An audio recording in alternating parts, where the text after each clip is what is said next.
বিবাহ তালাক হওয়ার পর সেই বউ নেওয়ার বিধান কি? তালাকের পর স্ত্রীকে যদি কেউ ফেরত নিতে চান তাহলে সেক্ষেত্রে তালাকটা যদি ফেরত নেয়ার মতো তালাক দেয় তাহলে ফেরত নেওয়া যাবে। আমি একটা কথা প্রায় বলি, বিবাহ বিচ্ছেদের পর তালাকের পর 15 বছর 20 বছর পরেও যদি আবার স্বামী স্ত্রী একসাথে থাকতে চান সুযোগ আছে, যদি তালাক দেওয়ার সময় সেভাবে তালাক দেন।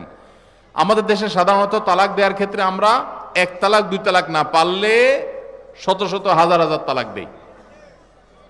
স্ত্রীকে একা না পারলে স্ত্রী 14 গোষ্ঠী সহ তালাক দেয়, আছে না নাই?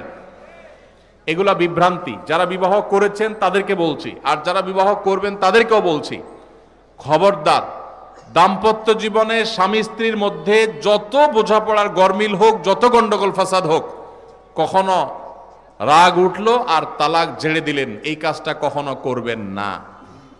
আমি আমার এক উস্তাদ খুলনা দারুল উলুমের, ওনার কথা প্রায় বিভিন্ন জায়গায় বলি।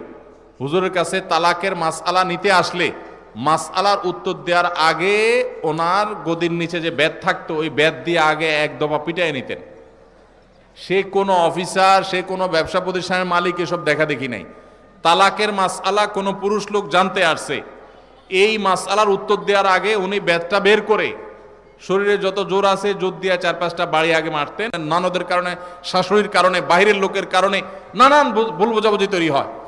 দিন যত অতিবাহিত হতে থাকবে, যত পারিবারিক জীবনটা সামনে এগোতে থাকবে, লাস্টিং করতে থাকবে, সন্তান বড় হতে থাকবে, ইনশাআল্লাহ দেখবেন এগুলো সব হারায় যাবে। যারা ধৈর্যশীল তারা সবর করে, যারা অধৈর্যশীল তারা আগে ভাগে রাস্তা 2 দিক করে ফেলে। এই জন্য ধৈর্য সহ্য ছাড়া কখনো পারিবারিক জীবন টিকানো সম্ভব নয়। ঘরে ঘরে তালাক হচ্ছে, আমি তালাক নিয়ে একটা লিফলেট তৈরি করছি, ইনশাআল্লাহ সেটা অচিরেই হাজার হাজার মানুষের কাছে আমরা পৌঁছায় দিব যে বিবাহের আগে তালাক সম্পর্কে সতর্ক হন।